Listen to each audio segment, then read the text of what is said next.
ഈ സ്വർണം വളരെ ആസൂത്രിതമായ നിലയിലാണ് വിദേശത്തേക്ക് കടത്തിയിട്ടുള്ളത്. ഒരു സംശയം വേണ്ട. ആളുകളെ അറസ്റ്റ് ചെയ്തുകൊണ്ട് മാത്രമായില്ലല്ലോ. തൊണ്ടി മുതൽ കണ്ടെത്തണ്ടേ? തൊണ്ടി മുതൽ എവിടെ?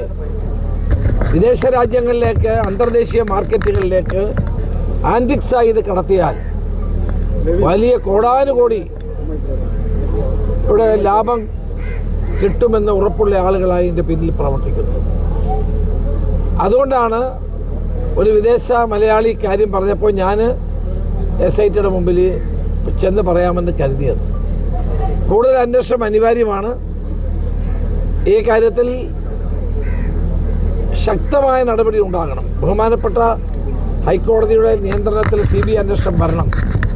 എന്നാൽ മാത്രമേ യഥാർത്ഥ വിവരങ്ങൾ പുറത്തു വരികയുള്ളൂ. ഒരു കാര്യം വളരെ വ്യക്തമാണ്. അയ്യപ്പൻ്റെ മുതൽ കട്ടവരാരും രക്ഷപ്പെട്ടിട്ടില്ല, രക്ഷപ്പെടാൻ പോകുന്നില്ല. അയ്യപ്പൻ്റെ മുതൽ അടിച്ചുകൊണ്ട് പോയവർ നിയമത്തിൻ്റെ മുമ്പിൽ വന്നേ മതിയാകൂ.